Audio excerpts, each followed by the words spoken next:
Welcome to episode 7 of the Liberty Itch podcast.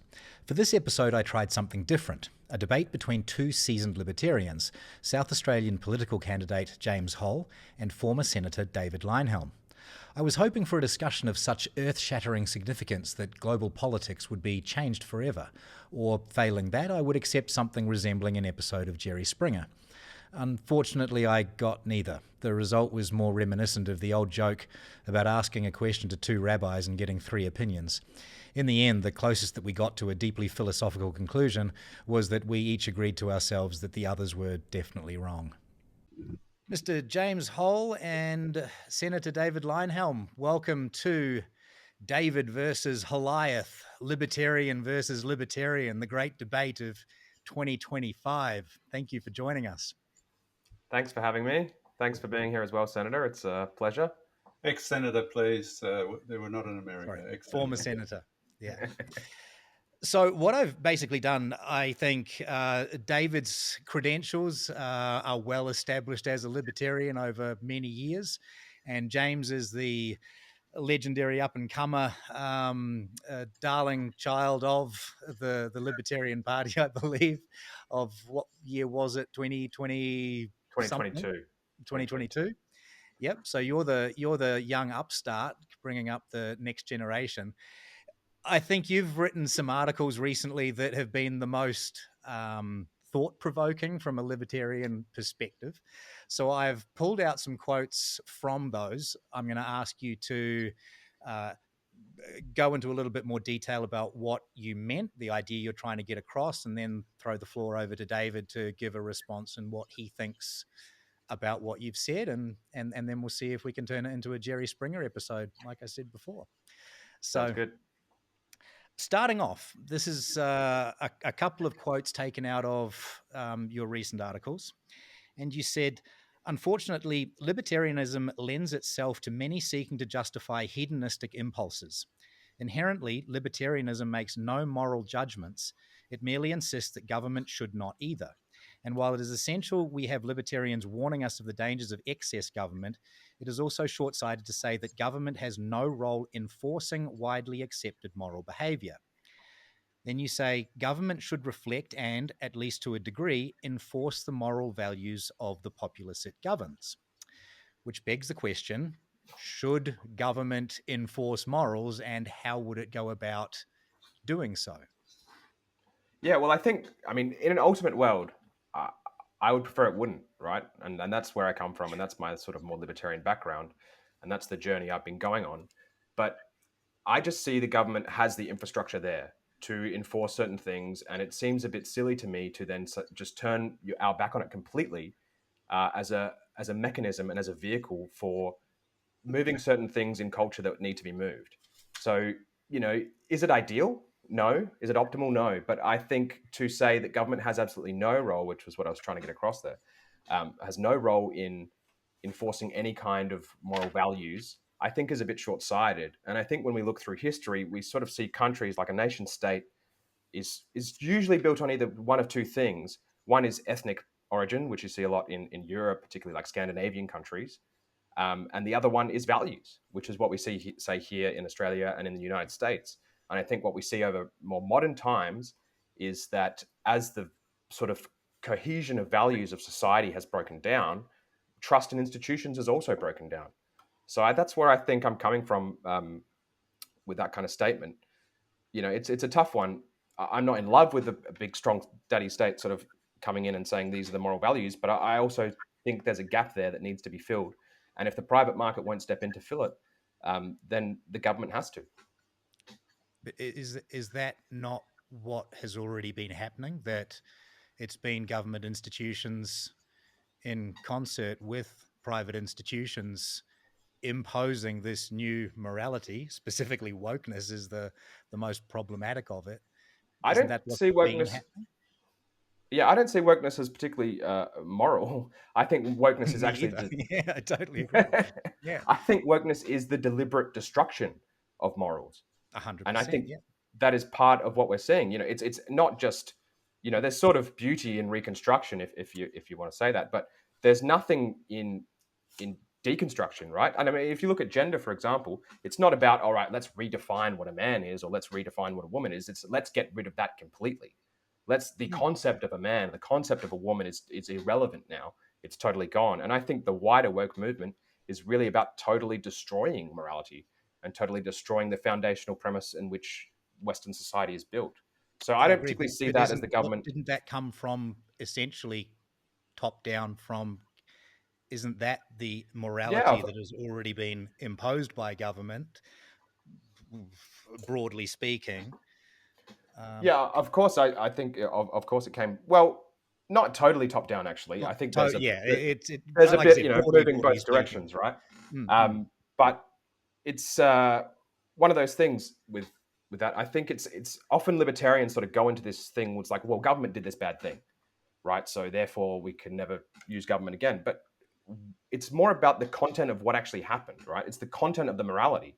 We shouldn't say just because this bad thing came from a certain source, we can never use that source ever again. We need to look at how we can refine and reform that source and how we can use it correctly to impose the correct views and impose the right things. And I know that's obviously a dangerous statement, and a lot of libertarians will uh, be a bit frightful of the statement, impose the correct views, because that's subjective, I suppose.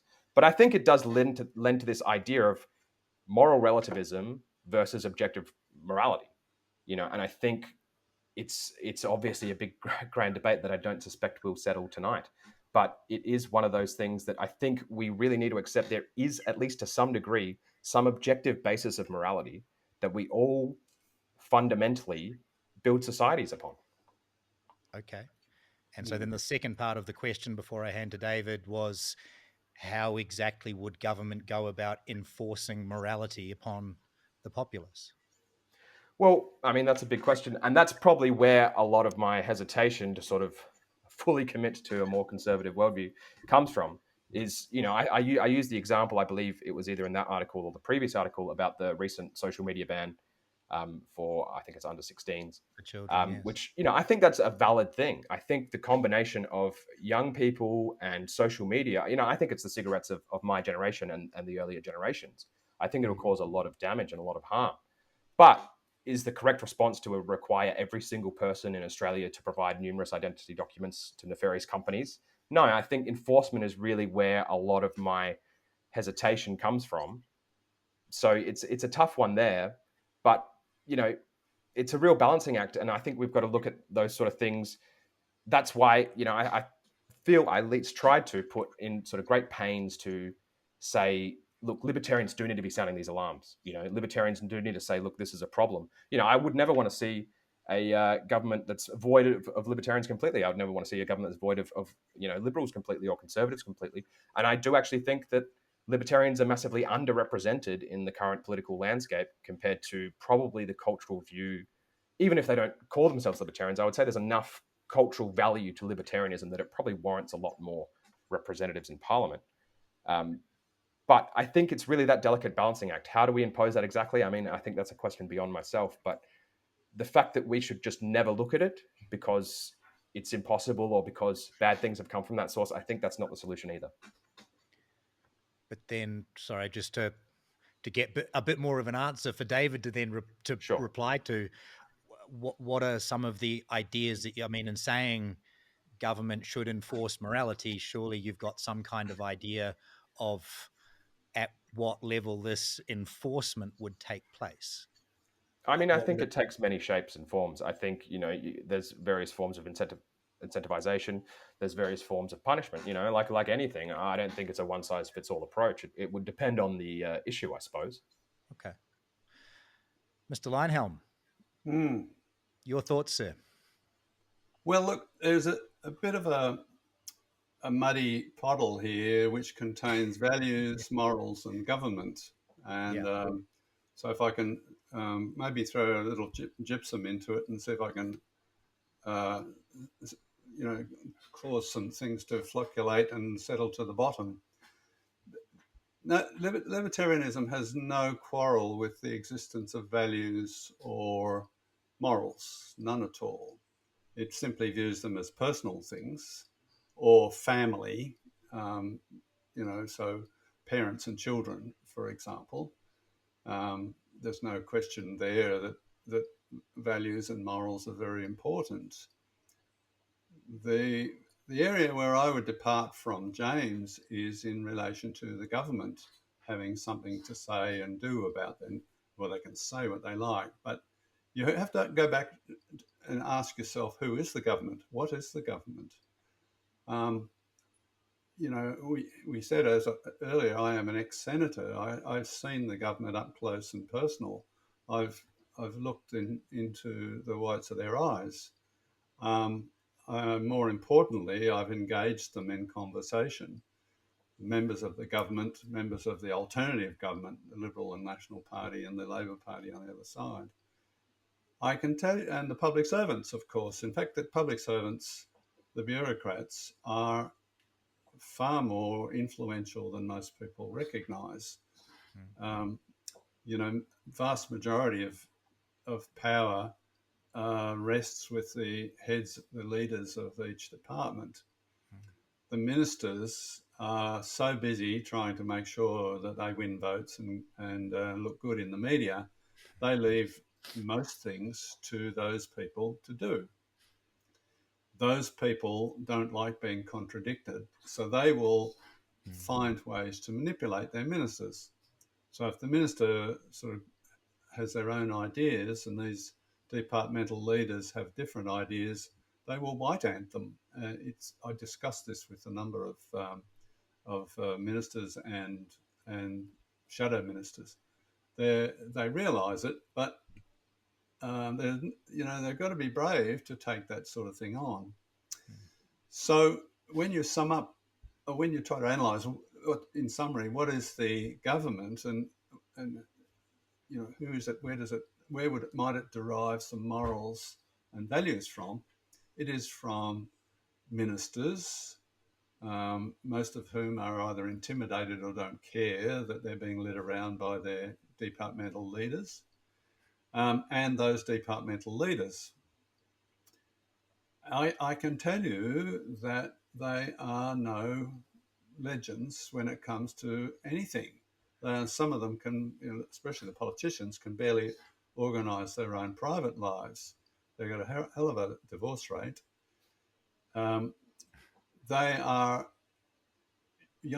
some of them certainly believe that they are smarter than average. That's the Dunning-Kruger thing. We see a lot of that in politics. I'm above average intelligence, therefore I have a right, I'm entitled to tell other people how to live their lives. I know better than they do. There's currently a very senior minister in the Labor government in Canberra. I sat and had quite a lengthy debate with about that very thing.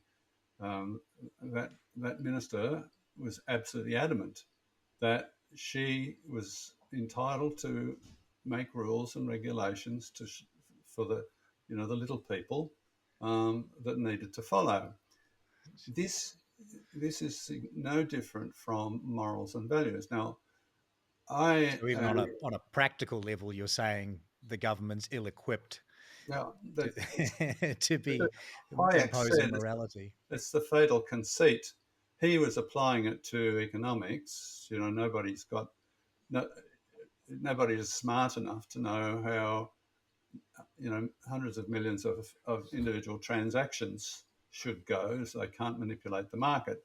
But it's every bit the same when it comes to morals and values. That's not to suggest, from a libertarian point of view, values and morals aren't important. They are. And there is nothing un-libertarian about regarding, for example, the Judeo-Christian tradition as very, very important to our values and morals. The common law that we inherited from the English legal system in Australia, that's to say that's better than any other legal system, or superior to any other known legal system. There's nothing wrong with saying that. Nothing wrong with believing that. There's nothing wrong with believing Christianity is a good way to live your life. Following Christianity is a good way to live your life. if I Nothing wrong may, with to, any of to, those to, to things. move it along, I guess what James would be getting at, inferred from reading his whole article, would be that the mandate would come from the people. It would be something that would be in some way democratically agreed upon somehow. Now, And then that mandate would then be given to government, that these are the morals upon which society should be based. well, if you have Based on that, what do you feel then about government somehow enforcing that generally accepted set of moral values and principles on society? well, in theory, in a democracy, your elected representatives reflect the people who voted for them. And so what they should be doing is saying, well, if this Theoretically. requires government action, it should be because I know that that's what my constituents are seeking. Mm. If it requires legislation. Now, libertarians would argue, think twice before you introduce legislation on anything. The less legislation we have, the better. But if it requires legislation, if democracy is doing what it's supposed to do, then the people who are voting on that legislation will be simply echoing the values of those people who voted for them, who elected them. Now, I think where James is heading with this, and correct me if I'm wrong, is the significance of our immigration policy in relation to values and morals. There's a debate going on all around the world about whether immigrants should, could, or are changing the morals and values of the countries, their host countries. So instead of migrating to a host country and adapting to that country and absorbing the culture of that country, and in many cases the morals and values of that country, they are bringing the morals and values of the country they left behind and expecting to impose that on their host country. So to the extent that governments need to get involved in that sort of thing, it's a matter of it's immigration policy. Where do we I was going to want say, our is that people? immigration policy? That's an immigration issue, and governments are entitled to make laws and regulations about who comes to a country. They are also entitled to decide who becomes a citizen in that country and therefore entitled to vote in elections and all those sorts of things. So if we're talking about that sort of thing, then it's quite okay to be open and out about it. And there's nothing non-libertarian about about saying a government is entitled to determine who it allows into that country and who it allows to become citizens. Now, there can be robust debate about that. And if you were a purist anarchist, you would still disagree with me on that, because ultimately free movement of goods, services, capital and labour is, sort of purist libertarian, but it really is at the anarchist end of it all. And I don't know of any libertarians who are not actually anarchists in disguise who would argue against that. Hmm. And I'll shut up there to allow you to go back to James. Well, yeah. James, your thoughts on the immigration debate, I guess, if we're going to Yeah, move it on to that? yeah, Let's I say, do agree. I think immigration is a big part of it, and I think immigration was probably one of the areas where I sort of slight that moved me a little bit away from libertarianism. But I don't think it's the complete picture at all. But I do totally agree with David that we are having immigrants that are coming in and imposing their views rather than adhering to the values of the society we have here. Um, how much of an influence is that in the overall landscape? It's hard to tell. But I think sort of one of the things you see is a bit of a juxtaposition, and again, I also think you do have a fair few libertarians. I think I have to disagree with David there. There are a fair few libertarians, I think, who are in that sort of open border mindset where it's like, well, borders are just imaginary lines drawn on a map. So, who is the government to dictate that should be done? But also, I think even if you take the more, what I would call, and I believe what David would call, reasonable position, you sort of see this, well, government isn't equipped to deal with a lot of these issues, but they're equipped to deal with this really important issue. And I think that's a lot of the sort of feeling I get with libertarians that are a bit more reasonable, is that they sort of say, well, government's really bad and we really want to limit it down because there's a lot of problems with having big government, which I largely agree with. But what we're going to do is we're going to concentrate all the really important things into government. So I think you often run into that issue sort of, and that's, a lot of sort of minarchists or anarchists or anarcho-capitalists will use that argument too. And I think while I sort of disagree with them in a lot more way in terms of policy, at least I find there's that more inherent consistency that comes about with them when they say, well, government's bad, so we just got to get rid of it. So the idea of getting rid of the government is anarchist, not libertarian. And there will always, amongst libertarians, there'll also always be disagreement and debate as to how big the government should be. But they are unanimous that it should be small, and that it should not involve itself in issues in which the market can provide a solution. So there's very little disagreement by libertarians that national defence is a legitimate government role. Most libertarians also agree that enforcing criminal law is better done by government, and there is sort of start to get into the border areas then when you also talk about contractual law, enforcing contractual law. But once you get outside of those areas, the libertarians are generally uncomfortable, and it's not as if, I disagree with James, it's not as if they will say, well, here's a bucket of things, we'll put them into areas in which the government is okay to operate. It's not as sort of a subjective thing like that. It's if we could think of a free market solution for those things, then we wouldn't be having the government anywhere near them. It's just that we can't think of a free market solution for national defence, which is funny because although you say some libertarians are all in favour of open borders, and in theory, free trade in goods, services, capital and labour is a libertarian principle, I have yet to meet a libertarian who is in favour of open borders. So, I don't know how true that is. And especially now when they start, or especially after they start saying we shouldn't be involved in any wars, conflicts, disputes, arguments outside our borders. Obviously they don't believe in open borders when they have that kind of mentality. And I would argue that's not even libertarian, because ultimately national borders are a collectivist concept, not an individual concept. Anyway, so coming back to it, the John Stuart Mill's principle of the government is only allowed to do something to prevent harm to others, or the Americans have translated that into your rights end where my nose starts. Those sort of concepts are how libertarians somewhat grudgingly agree that the government has a role. If there is a free market solution to an issue, then libertarians will say, well, that ought to be the way it's done. Now, some of them are hard to work out, and the perennial question is, but who will build the roads?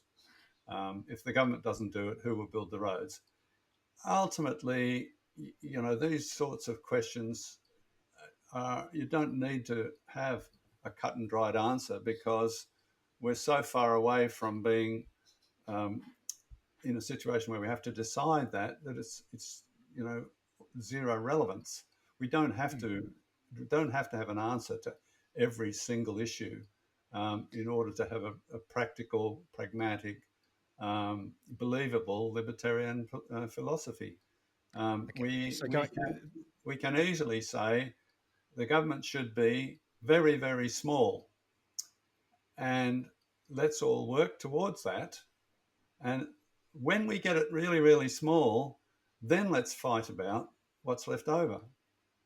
So if we, going back to the original question, which was James's idea that government should enforce the morality that society is generally agreed upon, then looking at the current situation, which you've spoken about, James, and said it's a mess, would you not agree essentially with, I think, where David is going, that disassembling much of the apparatus that has been assembled to impose the wokeness and the misdirection of the morality of society might be a solution to actually get there? I think it would help, but I don't think it's the solution. I think these are deeply ingrained cultural issues. How much one feeds into another is, a murky area. I'll agree there. And I used to really be a big believer in the saying, that politics is downstream from culture, but I don't think that's the case anymore.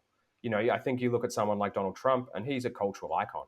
And it came from politics. Is politics downstream from culture, or is culture downstream from politics? I don't think it's clear cut.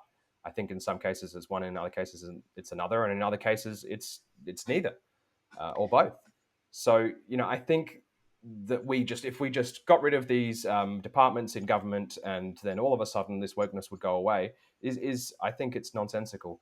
There's people paid millions of dollars in corporate entities, in private entities in corporate Australia to enforce these kind of things, and of course they're going to want to keep their jobs, and of course the various companies are going to see to that. I think, yes, I would love to see a lot of these things go on from government, but will that change the culturally ingrained problems we have? No, I don't think it'll do enough to change them completely. Okay. So there are a couple of aspects about what you said earlier that I'd like to come back to.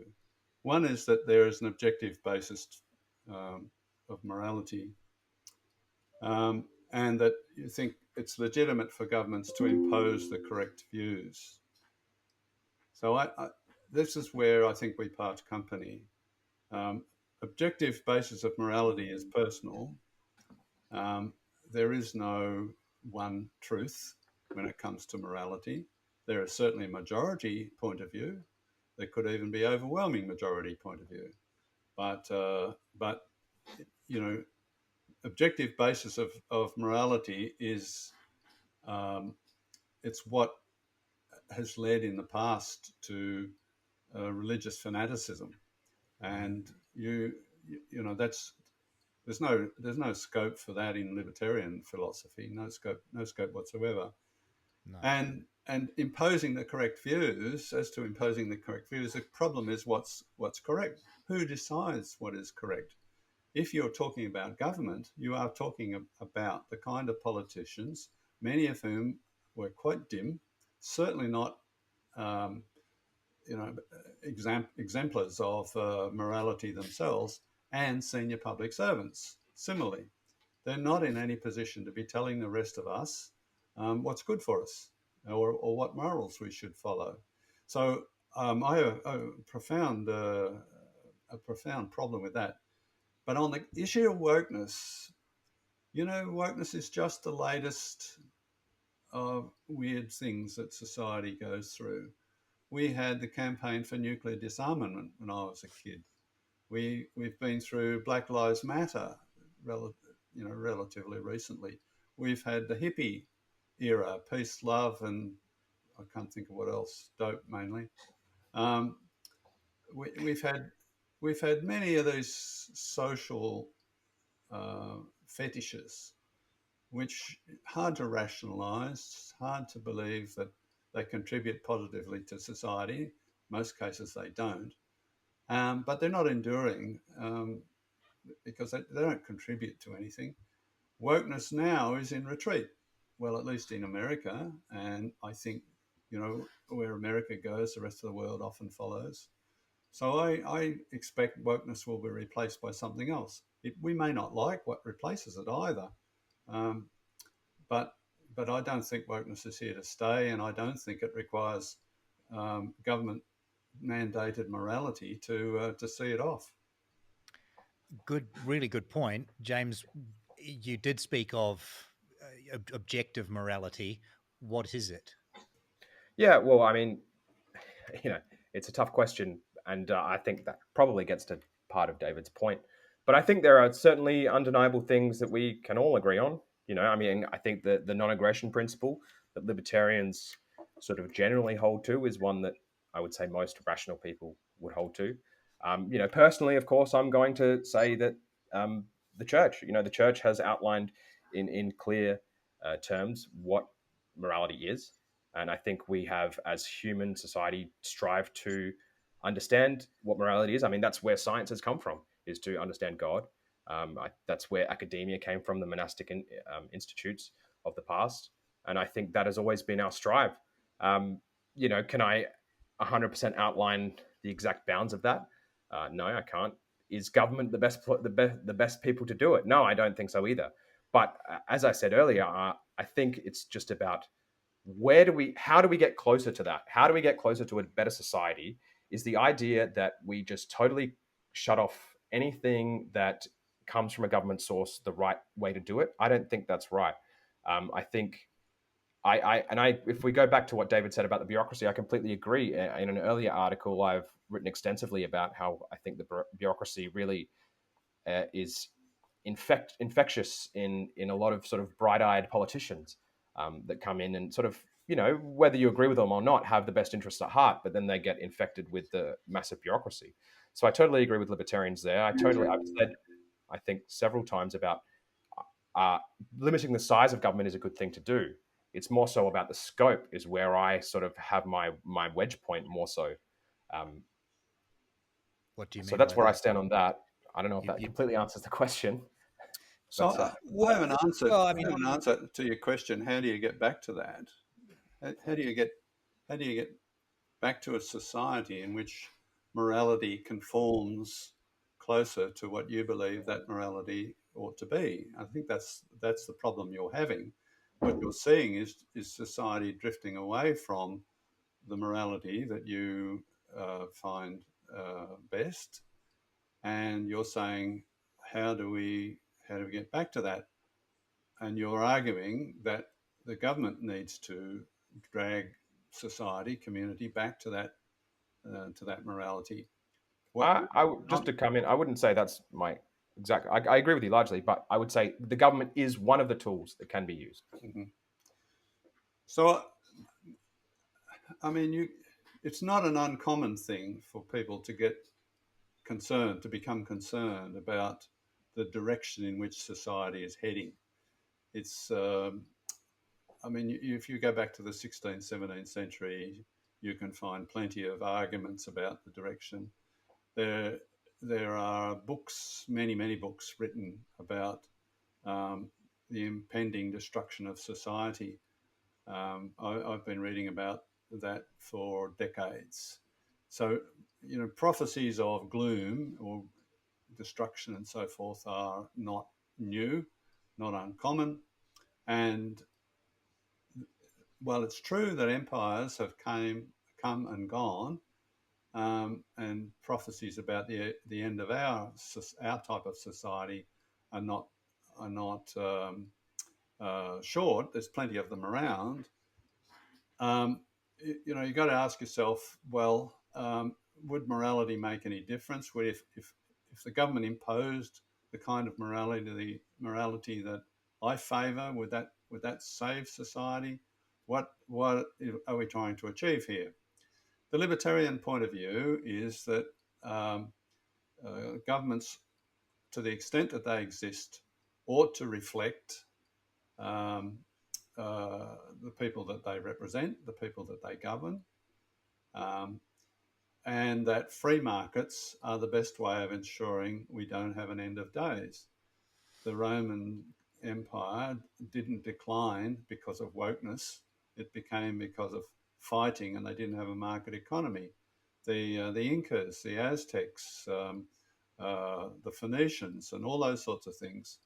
There has not been a free market-based society until ours, and our argument is, as libertarians, is that will ensure it doesn't end.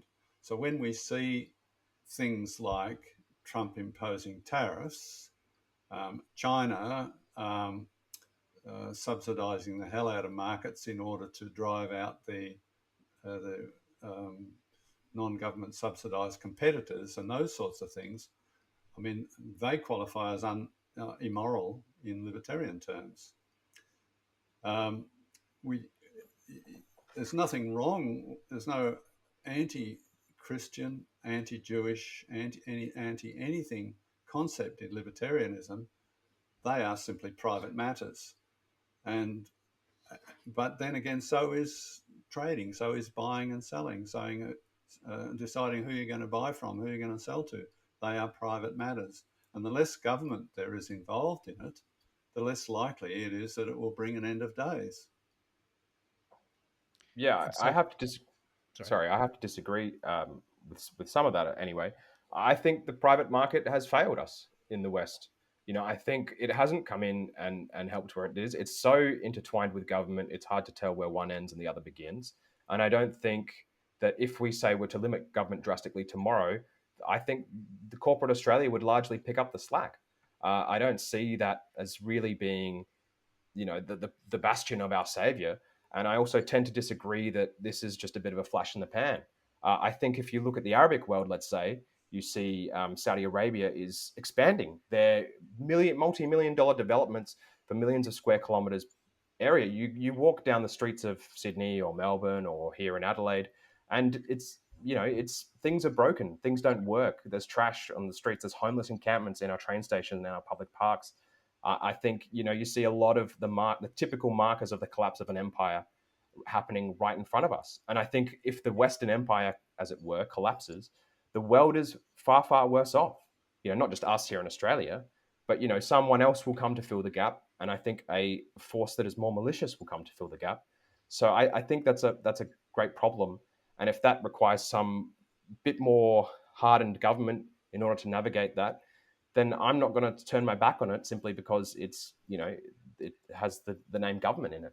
But I think if we because I feel like in some ways we're going around in circles, if we direct it more towards concrete examples, I think if in Australia, if you look at, say, our minerals, we're a rich country in theory.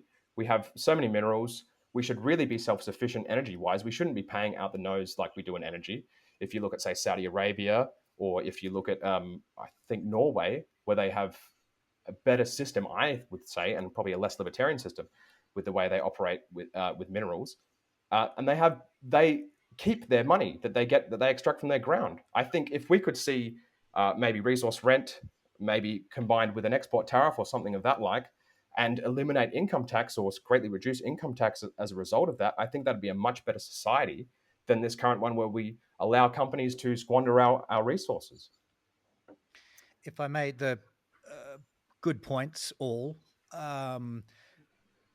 going back to the original premise that we were questioning of yours, a libertarian, I believe, would blame or argue many of the failings of that you rightly mention about the Australian economy, et cetera, the West in general, as coming from government. That it's government failures that have done these things. It's government that has made small business and the ability for business to compete fairly almost impossible, and has given rise to this semi-fascist public-private partnership conglomerate machine that makes all of the things that you say true. The libertarian argument would be, let's downsize government, get government out of propping up this machine, and allow free enterprise to flourish, et cetera, and start to correct the problems. That's how you would allow society and its moral values to actually be reflected across society. Get government out of it. I'm not saying it's right or wrong. I'm trying to say this would be a libertarian-esque argument. So what you're arguing for, obviously a libertarian would argue, has all the dangers of, if we make the apparatus of government available to impose morality upon society, we're also making it possible for government to impose bad morality or immorality on society. There's going to be that risk. Maybe it's democratically decided that people say, yes, we want this thing, and then afterwards go, oh my God, that's led to the collapse of society. That's a bad thing.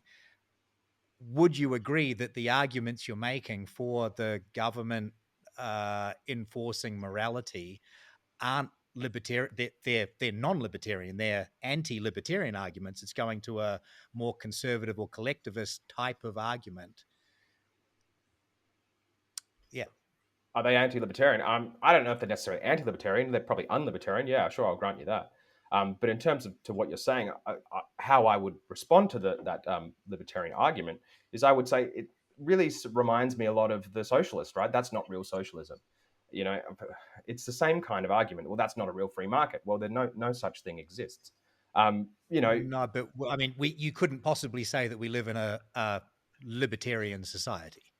of course not, and we never will. No, You know, we never will live in these it's not around the purely edges like, idealistic. now's China isn't real communism. It's like, yeah, it is.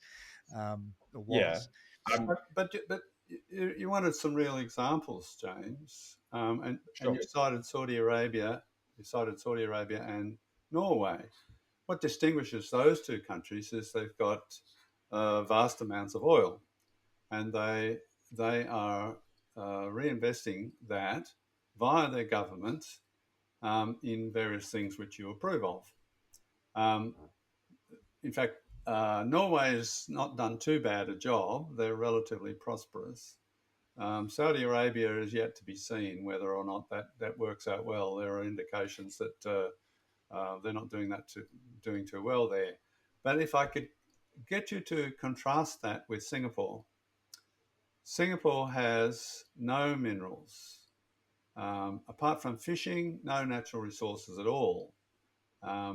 They buy everything, including their water, even from Malaysia. Although I think they desalinate a fair amount these days themselves. Singapore has a higher GDP per head than Australia does. Now, Australia is messing up big time. There's no doubt about that. There are laws messing up with almost every market. I don't agree with you that there are no free markets. There are some, but the big ones, most of them are seriously distorted by the government. And energy, the example you gave, it's not even remotely free. But Singapore has a much smaller government, and they are more prosperous. So the libertarian case would be that the less you mess around with markets, the more prosperous the society and the more long lasting that society will be. And I think irrespective of whether it's the climate change argument or something else, oil will no longer be, important in due course. The electric car movement is not going as fast as some people predicted, but it is still occurring. There will come a time when oil is nowhere near as valuable as it has been over the last few decades. How will Norway and Saudi Arabia cope with that? I suspect they will struggle substantially. I don't think it will affect Singapore adversely. Now, Singapore has quite a large oil refining sector, and it's lucky they do, because that's where we buy our petrol and diesel and so forth from in Australia. But I think Singapore will just adapt and will find other ways to benefit from whatever trends are occurring in society. And beyond the fact that the Singapore government, in economic terms, is involved in enforcing contracts, making sort of regulating business so that it occurs according to a consistent set of rules. So there's no fraud, cheating, deceptions, those sorts of things, the things that make free markets work. Singapore will still be prosperous even when oil is long gone. Yeah, I find it funny in many senses how libertarians will simultaneously point to Singapore as a bastion of freedom while also a very authoritarian state. Because the other part of Singapore is they have a very strict rules on drug use, they have very strict rules on littering, and a bevy of social restrictions on people. They were very strict during the COVID, if I'm not mistaken there. So, I think it's how much do those play into each other is an interesting point. I also think we are a resource-rich country, and I totally agree. The energy market in Australia is not very free or flat, or whatever term you want to use for it at all. It's heavily manipulated by government and by sort of fascist interests, if you want to use that term. But I'm not saying that we need to make more government is necessarily the answer.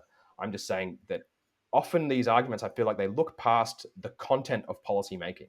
It's not about how much policy is made, or it's not about how much legislation is passed. It's about what do those things achieve. So I'm not going to turn my back on the idea of government passing legislation to help us, see the value of our own resources, just because that's a government legislation. I'm not going to just look at it. It's like, well, where does that lead us? Is that going to lead us in a better direction? Sure, you can't always know everything before it happens, but you can also change things as they become apparent. So I think we are more applicable with the resource rich countries such as Saudi Arabia, or such as Norway and many others, because that is more our, we are a farm built on top of a mine. Traditionally, that's what the Australian economy has been called, and now we've just become a services industry built on top of a mine. So I don't think, I think that is a more applicable thing, and I think when we look at energy and when we look at our resource sector, I think we're squandering it, and I think yes, private entity is to blame, yes, the government is to blame, but I think that doesn't mean the solution can't be government led, or can't be private entity led, or can't be a combination led. And I think if we drill down on nuclear energy, which is, I know, a big one of libertarians in Australia, I totally agree we need to get rid of the ban on nuclear energy. But I think any reasonable libertarian will accept that no nuclear energy market will exist without significant government investment into nuclear. Why? I So- don't agree. Yeah. Well, I'm inclined to agree, but I don't think it matters what we think. The people who are going to put their money into it will decide whether or not that market is legitimate. But from my point of view, Sorry, I see nothing wrong. I see nothing wrong with building coal-fired power stations. And if they paid off, if the money was in them, I wouldn't object to them being built there either.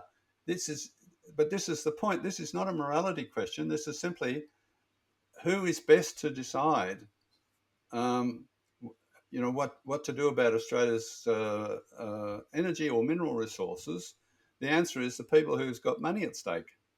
They're the ones who should decide, not bureaucrats, not politicians. I would argue we all have something at stake if we're all, if we believe there is some citizenship, encompass some kind of value to the land in which the citizenship it is a part of. I think we all have a stake. Yes, obviously we don't have as much of a stake as the people who are digging it up and drilling it, but we all have a stake in the resources of our lands that we're citizens to. Well, we will. Yes, but that doesn't preclude. We vote for the politicians who will make the laws that allow the minerals and energy to be developed. So yes, I suppose we'll have a stake to that extent, but really there is no going past the idea that if you want to tell people how to run their lives, you better ante up and pay. You can't just do it.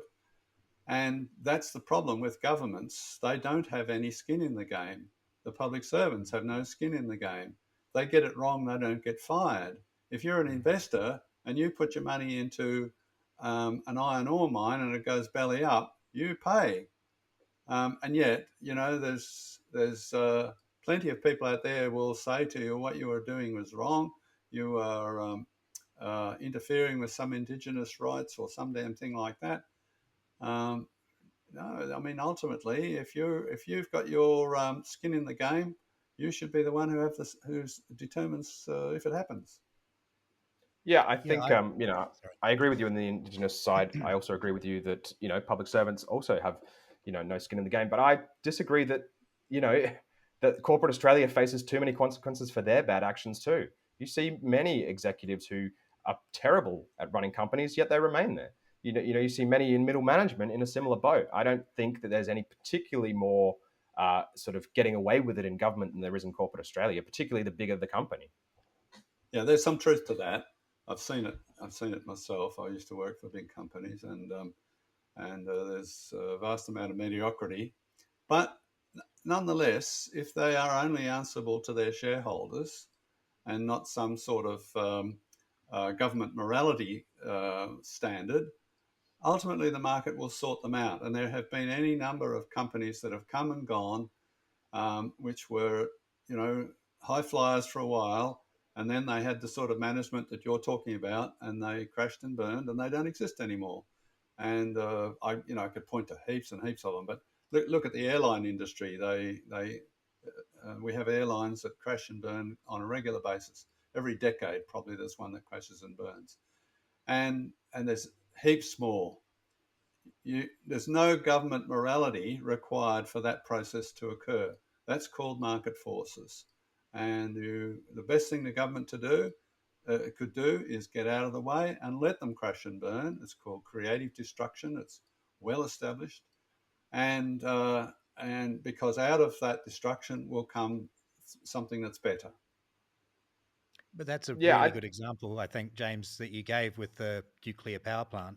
I would use as an example the NBN, that when Rudd came out and announced the NBN, however many years, decades ago it was now, and I said at the time, this is absolutely absurd. By the time you've overspent and missed every deadline that you will inevitably miss, there will be mobile phones that are running faster than gigabit speeds. Fast forward to 2025, I can get 1500 megabits per second on my phone in Dubai, and still I can't connect the old business in Melbourne CBD to the NBN, and the fastest speed available was 100 megabits. They've overspent their original forecast by what, 400% at this point, and it's not anything on what they said that it originally would be. There's no incentive for the NBN Corp or anybody else to do a good job when they know that there's the bottomless pockets of government backing them.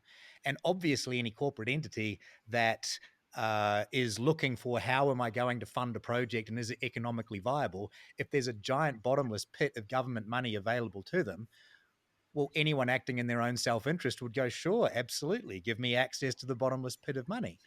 When it comes to a nuclear power station, if there's a business case to be made for, $500 billion to power all of Australia with nuclear power plants, except it's going to pay back $10 trillion over the next 25 years, the market will come up with the money easily and effortlessly without any government involvement. And the people involved will be incentivized to do it as efficiently and as quickly as they possibly can to get on track to do it. The biggest problem that we know building a nuclear power silo in Australia is getting through the government bureaucracy to actually dig the hole in the ground to do it. Yeah. I'll give you an example of where the government has intruded into a market or managed a market, and it's turned out to be bad for consumers, and that's Sydney Airport. Sydney Airport has a monopoly in Sydney, as you know. When they privatised it, they gave no thought to who might compete with it. It was only after it had been privatised that they said, we now have a monopoly operator.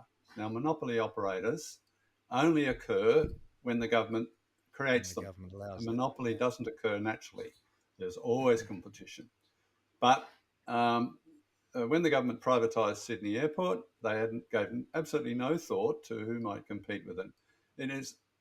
It was so bad, in fact, that when they was then planning Sydney second airport, the Western Airport, they gave first rights to operating it to the existing Sydney Airport. So there wouldn't have even been a competitor. Thankfully, thank God, Sydney Airport knocked it back. Now, I reckon they're brainless. I don't quite know why they would have done that. I mean, if I had been in their shoes, I would have grabbed the second airport with both hands, because then I would have had a maintenance of a monopoly, but they didn't. I'm not sure whether there was something that was done to make it unattractive to them, but at least it's going to have a different operator now, so that there will be some competition between the two airports in Sydney.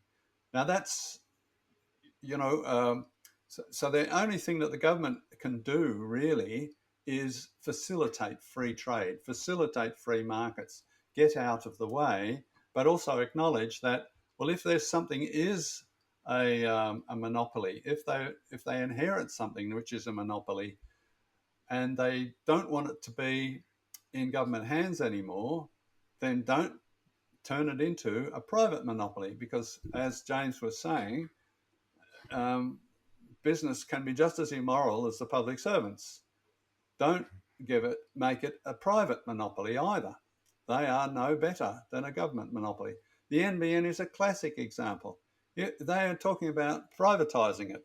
I don't think they'll ever be able to, because the price will be too high. But the original plan was to privatise it by now. At the time they first talked about it, all of us with libertarian inclinations were sceptical. We thought it was nonsense. We agreed with you that technology would overtake it.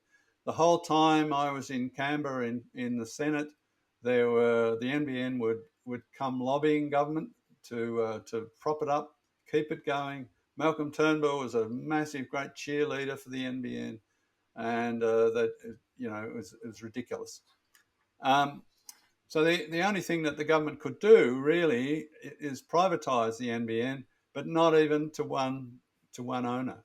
They probably should have at least two owners of it, so that there's some competition between them. But it's a mess. The chances are it's going to cost taxpayers billions of dollars for the next 10 years. Then in 10 years' time, a government will finally say, okay, we're not going to keep pouring money into this, and I'll close it down. And then all that taxpayers' money will be sunk cost. It'll be gone. All right, let's change direction. David, the other day you actually shared a wasn't really a meme. It was a post from the Libertarian Party of Australia regarding the war in Ukraine and sending soldiers overseas to that war. Their policy is don't get involved, not our country, not our problem. And your response, I believe, was isolationism isn't libertarianism.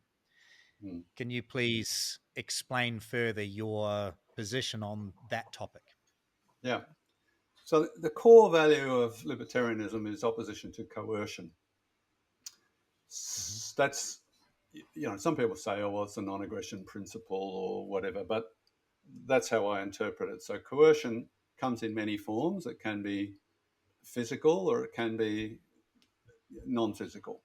It can be financial. Coercion to oneself, primarily. No, coercion, forcing you to do something that you wouldn't otherwise do, trying to force you to think something that you wouldn't otherwise think.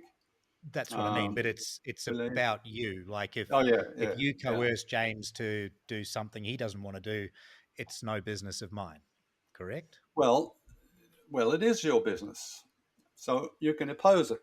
You can say to me, David, stop trying to coerce James. Sure. But the non-aggression principle would be I can't compel you not to, unless James says to me, can you please defend me against this bully? Yes, and unless I am going beyond just, well, it depends on the nature of the coercion. So it may be that I'm committing fraud or blackmailing him or threatening him or, something obnoxious like that, in which case you have every right to intervene. Now, libertarians agree that coercion is the word that sort of summarises why they are libertarians. So their opposition to coercion is why they are libertarians. What I find peculiar is that the Libertarian Party in America and elements of the Libertarian Party in Australia will say, if South Australia decided to throw all bald men into jail because they are sinister and evil looking, that would be coercive, and the libertarians would say it's not acceptable, and they would have no hesitation in standing up for bald men. They, even to the extent of storming the jails and freeing us and having a Bastille Day type of outcome. They would have no hesitation. So as an incarcerate, if I was the incarcerated bald person because of my threatening demeanor, if I don't ask for that assistance, Well, it's a legitimate to make an assumption about what's coercive. If they're locking you up on the basis of your hairstyle, you could assume that you're not there by choice. So my problem I have is that the Libertarian Party in Australia and in America will say, but if they were doing that to someone in New Zealand, it's none of our business. We still believe it's coercion. We still think it's wrong. If it was occurring in Australia, we'd do something about it. But because it's occurring outside our geographic national boundaries, which is a collectivist concept, because it's occurring outside those collectivist boundaries, it's none of our business. We will not get involved. We'll do nothing about it. Even if we could do something about it, we won't. Now, I think that's not libertarian. That's isolationism. That's saying we will just keep everything just the way we like it within our own boundary, or we'll get everything just the way we like it within our own patch, and we're not going to worry about anyone else's patch. Now, that doesn't mean we can't sell them the locks that they put on the jails in New Zealand, so we can trade with New Zealand, and we could buy from New Zealand the products that the bald people locked up in New Zealand are required to make while they're in jail. We could buy those products back in Australia because libertarians will argue that trade backwards and forwards is quite okay. But doing anything about that coercion is not okay, is their argument. Now, I argue that is not libertarianism. Coercion is coercion. Now, you might say, well, we can't do anything about it. Okay, fine, you can't. But that doesn't mean you write it off just because it's across a national boundary. You don't write it off just because it's not within our own boundaries. That's not libertarianism, that's isolationism. And it's also, I think it's ironic that they base it on national boundaries. National boundaries, well, we can say Australia is easy to define because it's a very large island. But around the world, almost every other country has boundaries which were often decided 100 years ago, 200 years ago, arbitrarily. They really have no deep moral basis. They've been drawn for all sorts of exigencies, and the idea that you give them some kind of semi-religious status and say, well, if it's over the border, it's none of our business. We don't have anything to do about that or say about that. I think it's ridiculous. But does that still apply in the context of a government taking the money from the citizens of the country in taxation to pay for an army to then send other people to another country to fight a battle that's not theirs, when perhaps particularly many taxpayers would just go, well, I don't particularly agree. I think those bald people in the jails in New Zealand are actually there for another reason, that the New Zealand government that jailed them is saying, we're jailing these people not because they're bald, but because they're in a gang that did something else nefarious, for example. If wouldn't the libertarian, and all I'm arguing here is not the morality, I'm arguing libertarianism or not whether that's right or wrong, but wouldn't the libertarian argument be, if you want to go to New Zealand to free the bald people in the jail, then there's a cohort of volunteers who want to do that and they're going to go, you're welcome to join them, rather than enforcing everybody to support a particular cause on the basis of the opinion of a political party? Yeah. So there is a tendency in amongst libertarians to say, if you don't believe in staying out of things outside your geographic boundary, therefore you must want to get involved in everything outside your geographic boundary. And of course, that's not the case. And and the We argument, get down to who chooses then. We're back to the morality that James spoke well, that's about. right. That's who chooses, and on what basis do you choose? And you pick your fight. So we intervened in East Timor to prevent the Indonesian military from doing those terrible things to the citizens of East Timor. Um, from a morality point of view, I think that was legitimate. Libertarians would argue it was outside our geographic zone and we shouldn't have done it. And it was done with taxpayers' money. So there is an additional element to this argument, which is how much of the taxpayers' money should be used when we do take an interest in coercion outside our boundary. And obviously there are all sorts of practical implications. Can we afford it? Should we afford it? What else could we do with the money? Who else is getting involved? And there are times when we have done it when we shouldn't have. Vietnam War, a good example, very good example. Iraq War, yeah, good example, another good example. So there are times when we shouldn't have done it, but there are other times when we did and it was legitimate, and there may have even been times when we should have and we didn't. And so the Libertarian Party argument, I don't think it's a Libertarian argument at all, but a Libertarian Party argument is if it's outside our geographic boundary, we should never do it. I don't think that's consistent at all. Okay, James. Yeah, I find it interesting, this conversation, as a bit of an outsider, I suppose, somewhat.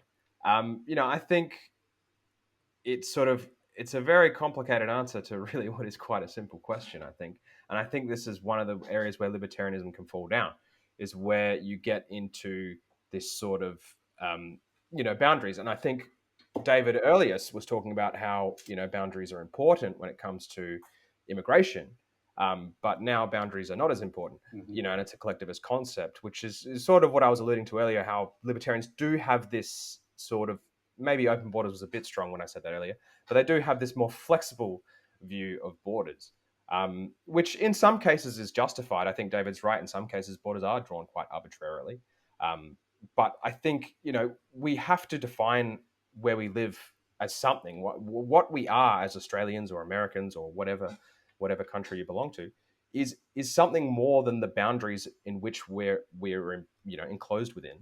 I said in my article, I think some libertarians probably take issue with it, is its values. We're bound, and I said at the start of this thing, usually there's two foundations for their nation state, and that's either ethnicity or its values. And I think in the case of Australia and the New World, it's America, Australia, it's been values. So I think it's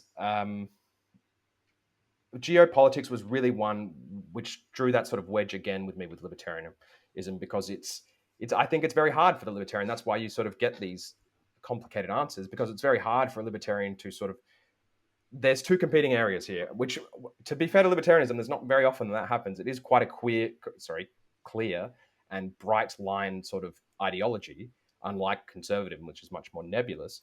So this is one of those few areas where libertarian really has that cross-section, which I think causes a little bit of consternation amongst libertarians. Oh, it absolutely does that. Yeah, no So what's your answer? No question whatsoever. There's libertarians are a bit like socialists. They'd rather fight with each other than with their political opponents, and I don't see too much harm in that. But I would argue that libertarians are opposed to coercion, and how they oppose that coercion can vary from almost nothing other than perhaps a discussion, a thought process, a comment, or whatever, to getting involved and actively opposing that coercion. And they'll make that decision, over and over again. But the fact that it's across a geographic boundary should not be a factor, other than that it may have implications to getting involved. It should not be a philosophical objection. And I'm constantly being shouted down in social media for taking that view, although I there are a number of people who are quietly supporting me on it. But it's a very active debate, I have to say. And the debate in America, well, if it was up to Ron Paul, now I have immense time for Ron Paul on economic grounds and on many social grounds too. But when it comes to foreign policy, he is an out and out isolationist. He would say America should stay home and take no interest, no involvement, no participation whatsoever in any conflicts anywhere in the world. Now, I profoundly disagree with that. I think there are times, perhaps not as many times as history has shown, but there are times when America's participation is the difference between a bright future and a very bad future. American involvement can make a big difference, as indeed Australia's involvement in East Timor did. Okay. Well, so you asked that question. Now you got an answer. yeah, I'm not sure whether to keep on going because it'll just go in circles, like James said about the last one. Not. So, Yeah. related to it though was another quote from James, where he said, ultimately, libertarians aren't truly individual maximalists. There is a limiting factor, the non-aggression principle, which kind of ties into what we were just talking about. The question is, do you, James, really think that the non-aggression principle is the only limiting factor to a libertarian's behavior? What about No, personal not at all. I mean, I think what David said earlier was pretty right. Libertarians argue about most things, and I think the non-aggression principle is certainly in amongst those topics that is allowed to be argued amongst in libertarian circles. And I think it's some libertarians are, I think David said coercion earlier. That could just as well replace the term non-aggression principle there.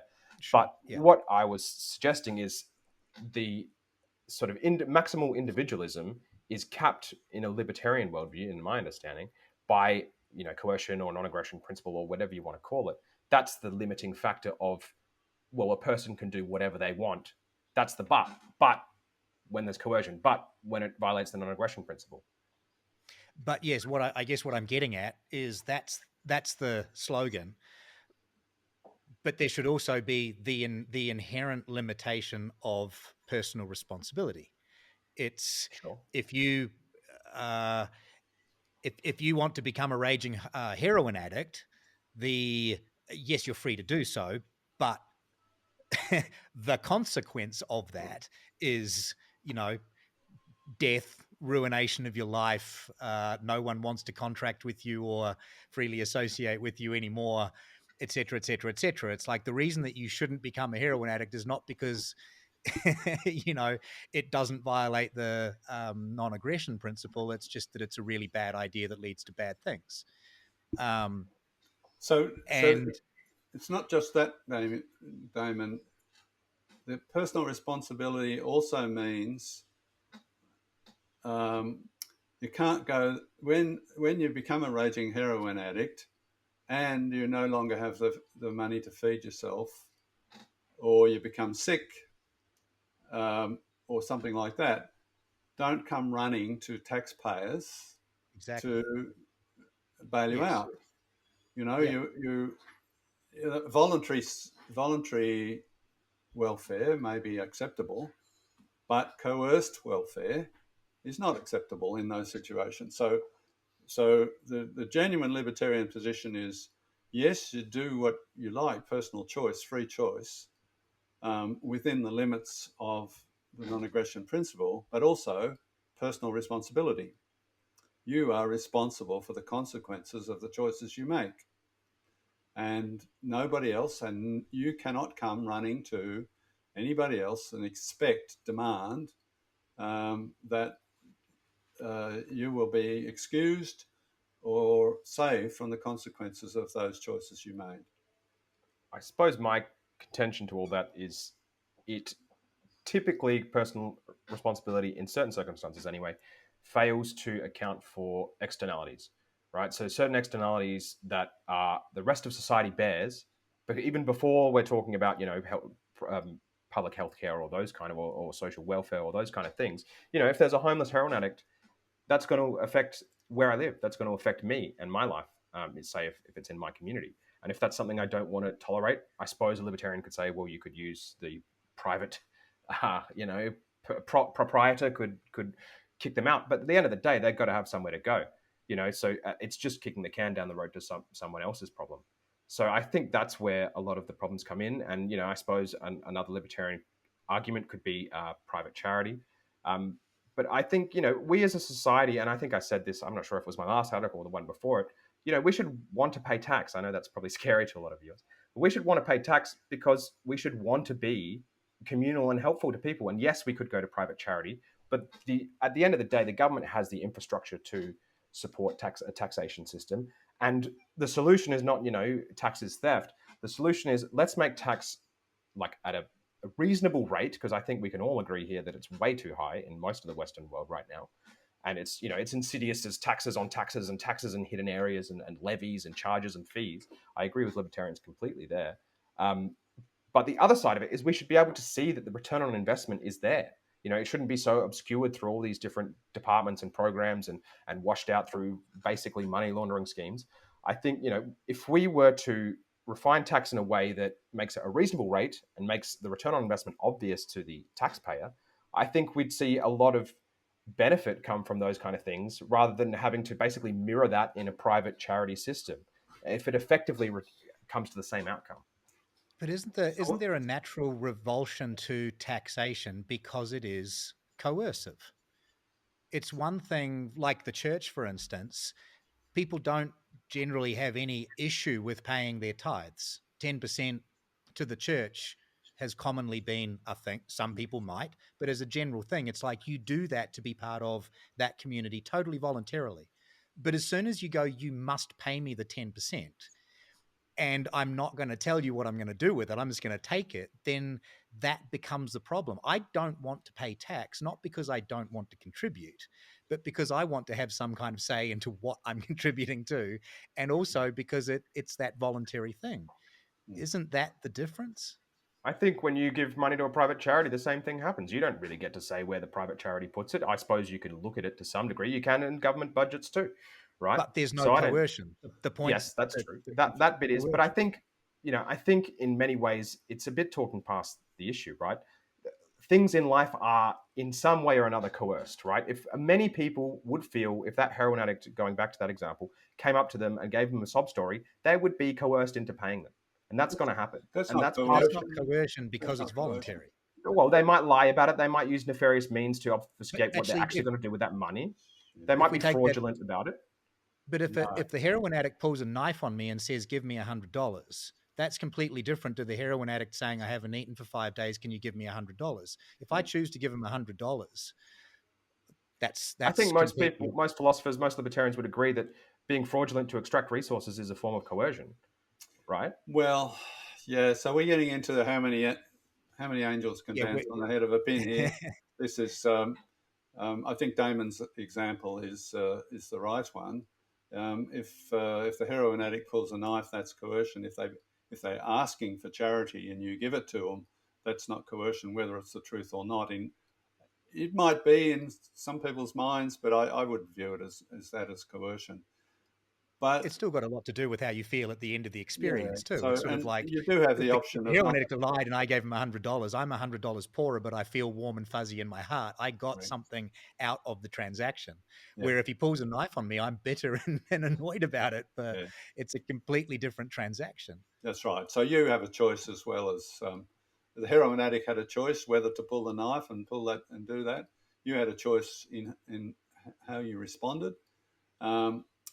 And in the case of him pulling the knife, you didn't have much choice. In the case of him telling you a story, you did have a substantial choice. So, I think they're legitimate distinctions. But I have to say that James's example of the heroin addict and the externalities is a fuzzy area even when it comes to libertarian thinking. The most libertarians will very rapidly say, yes, so the party drugs, no business of the government. marijuana, no business of the government, those sort of things, because the implications for other people are minor. Heroin, addictive drugs, there is if you went 20 years ago, the consensus amongst libertarians would have been no, let it rip. They have seen some places where it has been allowed to rip, and the outcome hasn't been what they expected. There have been externalities of along the lines that James was talking about. So, I am here in a way, I suppose, to defend the libertarian philosophy from James's wandering away from it. But I'm also conceding that it's not a fixed in time, stuck point of view from which there is no rethinking possible. There is rethinking going on in libertarian circles about addictive drugs and whether the externalities are so significant that the free choice philosophy can't be applied just as a flat policy, whether there has to be some conditions applied to it. Well, James, this is something else that James has spoken about. To quote, for some, libertarianism offers an idealing ideology, hedonistic individualism rebranded by accountants. Great line, by the way. Thank you. Never has justification for living an immoral and debaucherous life sounded more nerdy and boring. Having lived a hedonistic life for most of my childhood, I can personally verify that no government, regulation, or public policy has oppressed me more than my own slavery to sin. The freedom to live a shallow and debaucherous life is no freedom at all. And which, well said, doesn't that sort of answer the question itself to what you're also saying? That the is that not enough? You've experienced that, luckily enough, in a society which provides all of the support around you to pull you back out of it. Is it not inbuilt into the activity itself, the reason not to do it? Yeah, I mean, of course, like that happens many times, and and I'm glad for myself, and there's many others I know who have, and just to correction there, I did say in my adulthood rather than childhood. Just want to make that clear. Sorry, in your adulthood, sorry, you did say that. Yeah, I was a 7-year-old crack addict. Yeah, but I think many people don't. Many people do. And I think to bring him up, I'm not sure if he still contributes, but Jordan Ditloff, I've spoken to him a fair bit about his experience in prison, and in some ways I see, and I didn't like plan this with him or anything, so I don't mean to just throw him under the bus here, but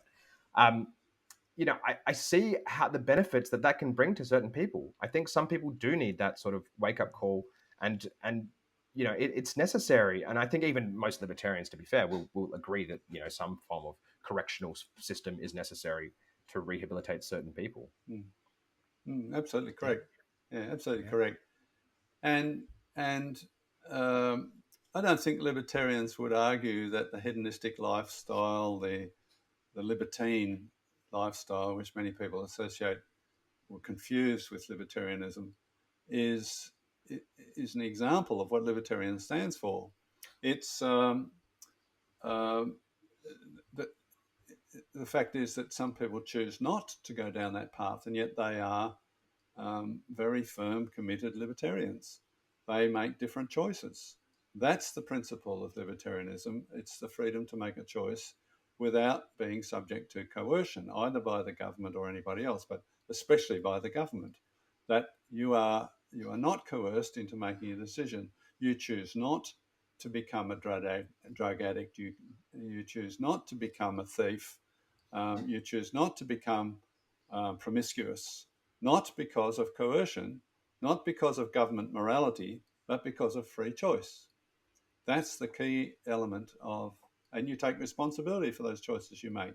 You make the choice to become a Christian, not by coercion, and although there are examples where some have been coerced into that, but in a libertarian world, you would choose those things freely, free of coercion, and so long as you accept the consequences of what they lead to, nobody should impede you.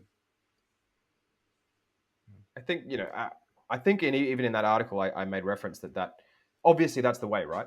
But there still is value in sort of cosplaying certain ways of life, right? Or even if there is a degree of coercion that's pushing you in some particular way that is improving you. I mean, a parent, right, is a classic example. A parent pushes their child in a certain direction in order to better their lives, even if the child disagrees with that. Now, obviously, I'm not suggesting the government be our parents, but I think in some instances, there is, and we touched on it in terms of coercion and in terms of, the corrective system and punishment and jails, right? There are obviously some instances where certain people do need to be pushed in certain directions, and that is not only better for themselves, even if it is a sense of coercion, but it's also better for wider society.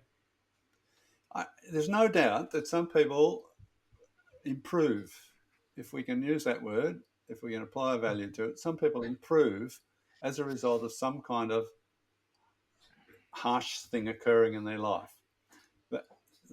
That might be a stint in prison, such as Jordan had. It might be a period in the military, and you'll hear people arguing that that's why we need conscription, because they know somebody who did really well out of their time in the army. Somebody went into the army and they came out a good person, so therefore everybody must do it. Now, that's the problem. It leads to vast amounts of coercion. If we say, well, if it's good for one person to get a stint in jail, then why not everybody? If it's good for one person to be subject to this morality, why not everybody be made subject to it? You can't do it that way.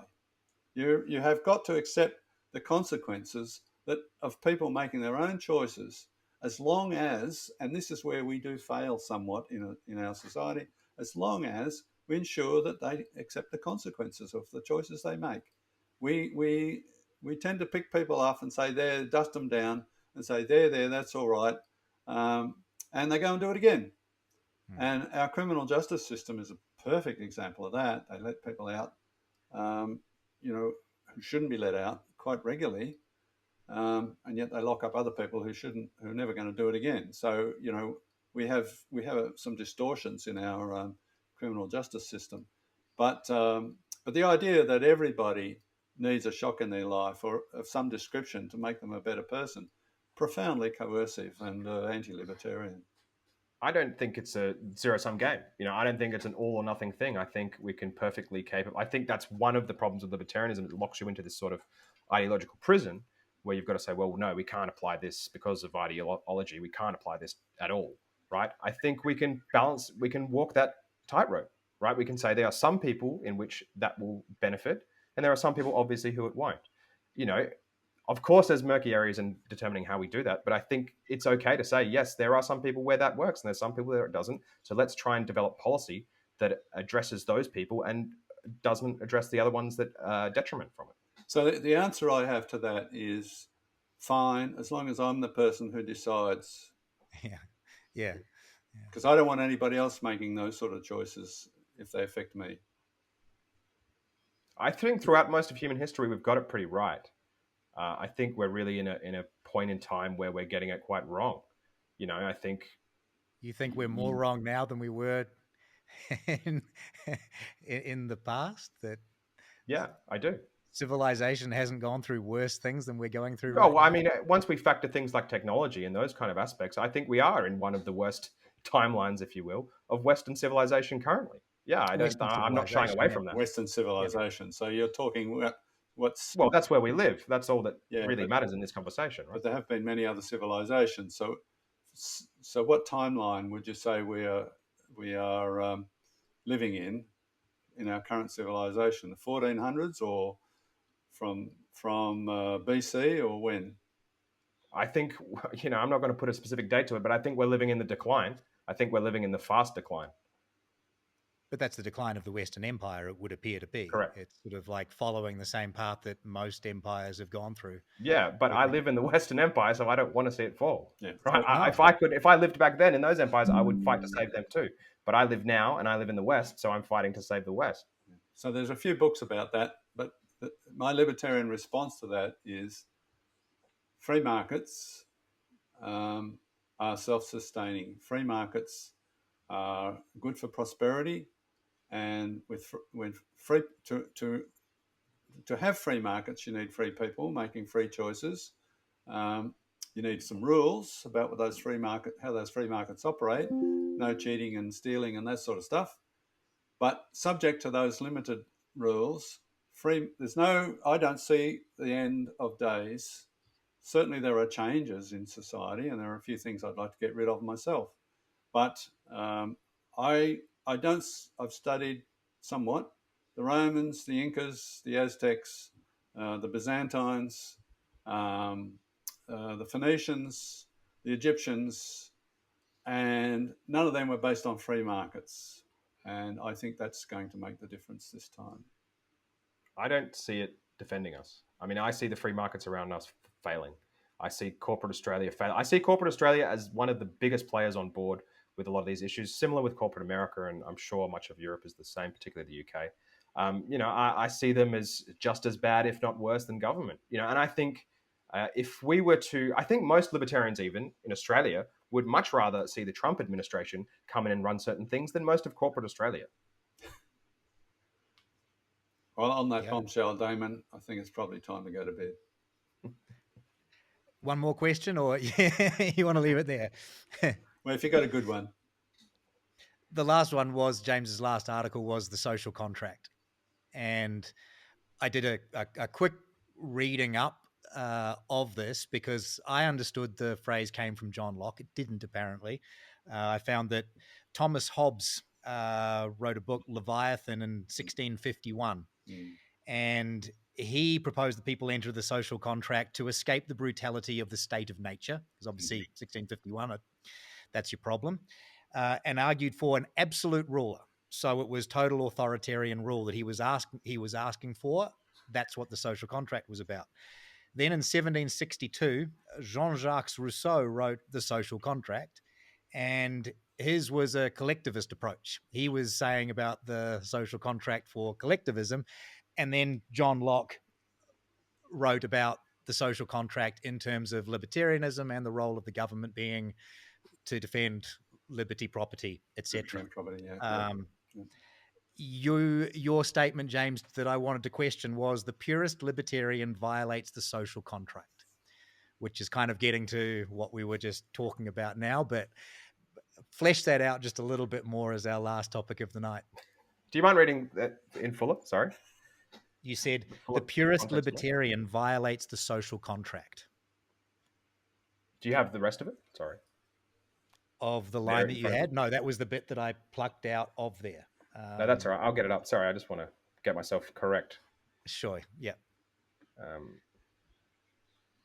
So I think we have touched on that a bit. I think I talked about that earlier when we sort of see this juxtaposition or this conflict between the more anarchist wing of libertarianism and the more sort of, I don't know how to call it, the more reasonable wing, perhaps, of libertarianism, right? Where it's like, okay, so the more reasonable side, who I probably align with a lot more, they say, well, government exists to, in that article I wrote, protect individual liberties, or as we said, sort of protect life, liberty, and the pursuit of happiness, or however you want to phrase it, and that's sort of where it ends, right? And I said, well, and what I'm getting at there is, well, if you, as I said earlier, it's sort of a bit of a contradiction to say, look, the government is really bad and does all these really bad things, so let's just give them the most powerful parts of society. I think we've sort of touched on that. I don't want to sort of repeat that too much, because we did discuss that. But I think what I was getting at as well is, government are, at the end of the day, and again we've talked about this too, our representatives, and they represent the will of us, of our communities. And I think where libertarianism comes into conflict sometimes is that we have the right as a people to political self-determination. We have the right to elect our representatives who then impose, if you will, our will on our society, as they are entitled to do by their power through election, as they have been given the mandate of the people to do so. And I think libertarianism comes into that conflict there. And, you know, I think whenever you have those prolonged conflicts like that, you're going to lead to social disorder. You're going to lead to problems in society if they're not really looked at and addressed. It isn't what you're talking about, the well-known dictatorship of the majority, and that is exactly what leads to all of the conflict that you get in society when the majority says this is how everybody else must live and then uses the coercive power of government to do it. Isn't that what Well, so libertarianism is trying to... the flip side of that article, as I also said, there are some inherent. I looked at the US, which probably by modern standard is a very libertarian idea. The founding of the US, is the the founding perfect fathers. mix, Yeah. right? The perfect mix of libertarianism or liberalism and democracy, right? Which is sort of individualism and collectivism, right? So there are some things that we hold to be self-evident, right? There are some things that are inherent to the human experience that we cannot part with. That by abridging our ability to do those things, we are not really human anymore, and those things can't be touched. But beyond that, it is up to the will of the majority to do so, and I think that's a very reasonable position. Well, yeah. I disagree with that. So you started this conversation from the point of view of the social contract. You can't take social contract in isolation. You have to look at it from the point of view of what conception of the relationship between the government and the people is, or the relationship between the people even is going to be within that contract. Who are the parties to the contract? What are the assumptions about their relationship that makes up that contract? I wrote about this, in fact, Thomas Hobbes and John Locke. I didn't bring in Rousseau. So Hobbes and Locke had quite different conceptions of what society and government ought to be. Hobbes, as you rightly said, Damon, considered the natural state of humanity to be a perpetual war. Life was short, ugly, and brutish, brutish, and short. I think is how most people would remember, his legacy. John Locke had a completely, and therefore you need an all-powerful sovereign. You surrender all your rights to the sovereign. The sovereign then grants you certain rights according to their desire, their whims. Their whims, almost, yes. So he also assumed that rulers would be wise. He didn't make any assumptions that they would be dictatorial and brutal. For George Bush or Joe Biden. But but yes, he said, society can't function unless there is a strong sovereign waving a big stick around with who is all powerful. Now, his opinion of humans, the human species, was pretty low. He thought we were all pretty troublesome, quarrelsome, and not that bright. John Locke had an entirely different conception of what we were like. He thought we were industrious, hardworking, wanted to get on in life, and peaceful. But we needed a government for a small number of things, and they were basically life, liberty, and protection of property. And that's where the framers of the American Declaration of Independence came from. And life, liberty, and the pursuit of happiness, they replaced property with happiness. I always thought that was curious. But the social contract, there was a social contract implicit in both Hobbes and Locke's arguments, but the underlying assumptions were radically different, absolutely radically different. So, to say now that we've got a social contract, in our society, I find that hard to work out. Are we all, do we have to assume that we are all argumentative, uncooperative, warlike, and in the absence of government, we'll all turn on each other and try to kill each other?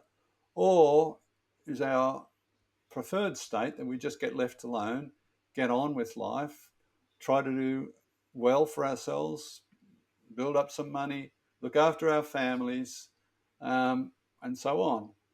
You can easily see where the two philosophies end up in terms of their political alignments.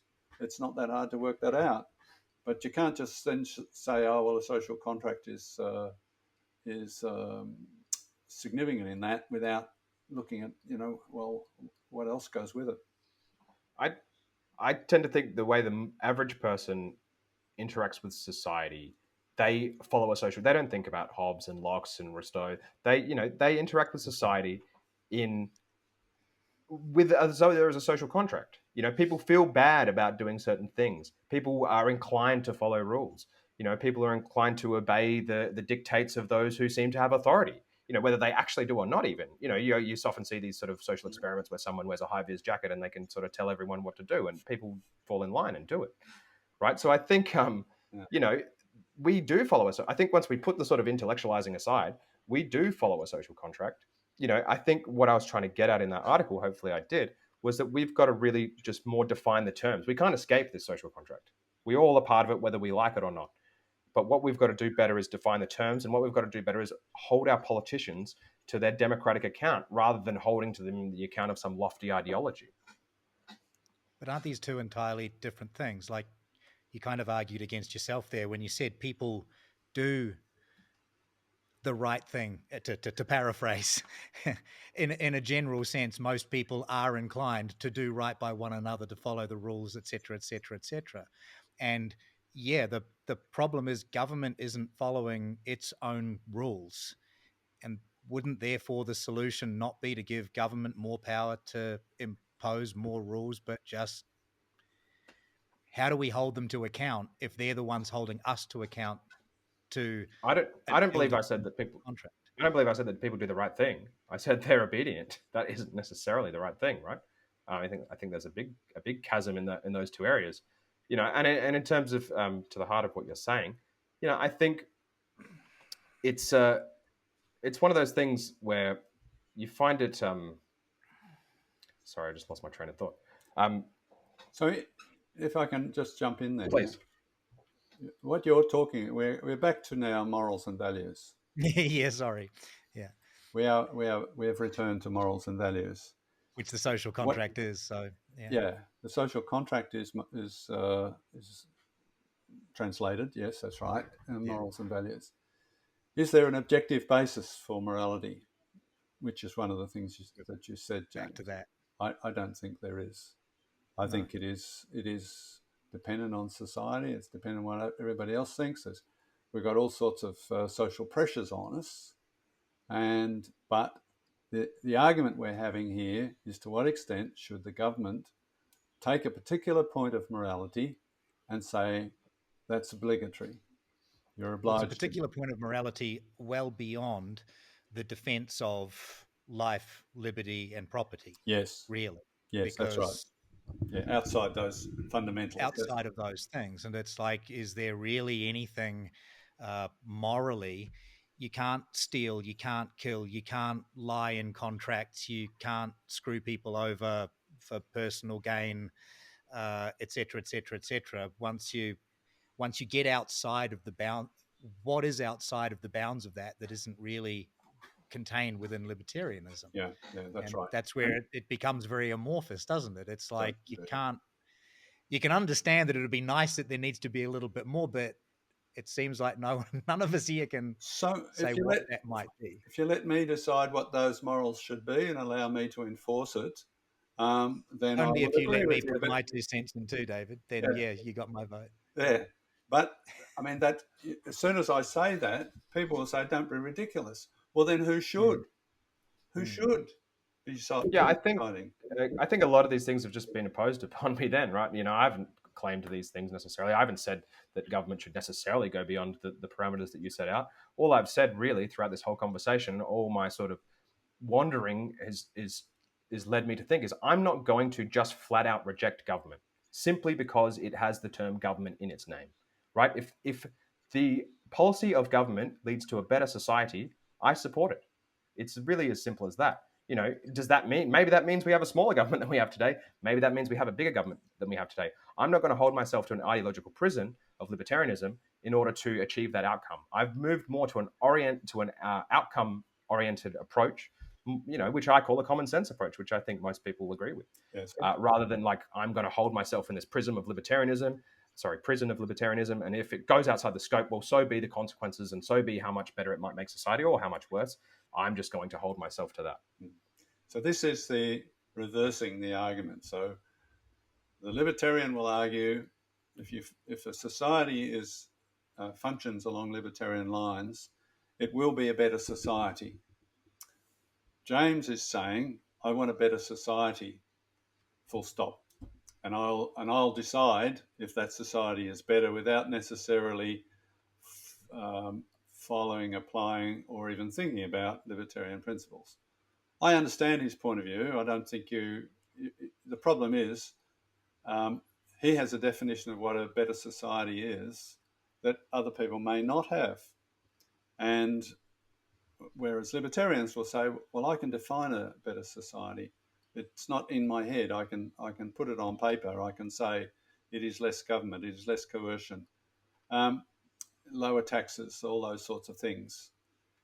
From James's point of view, I hear this many times. Conservatives in particular have this argument. They will say, I know what's good for society.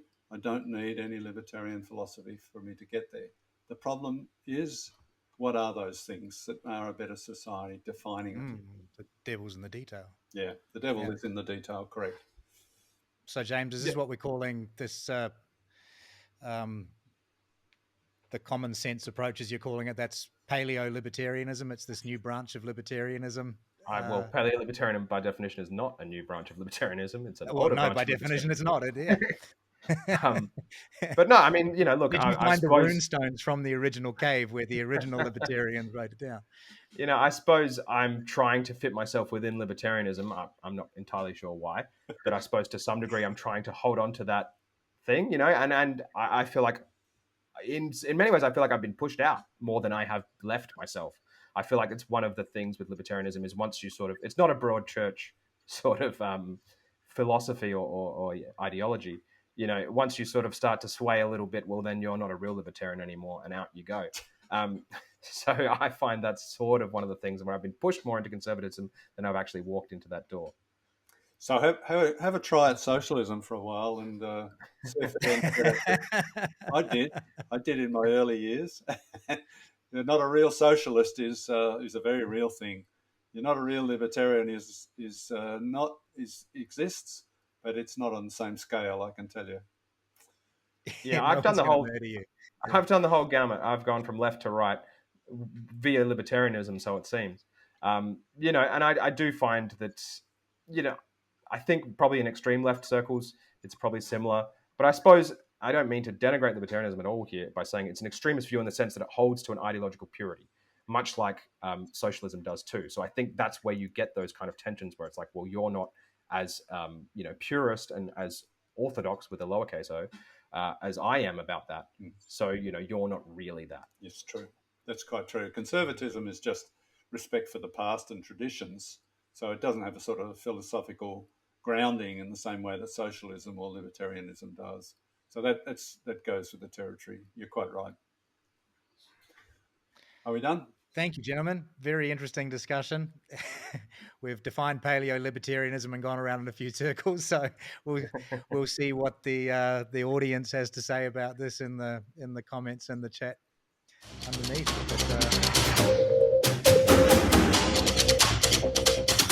But,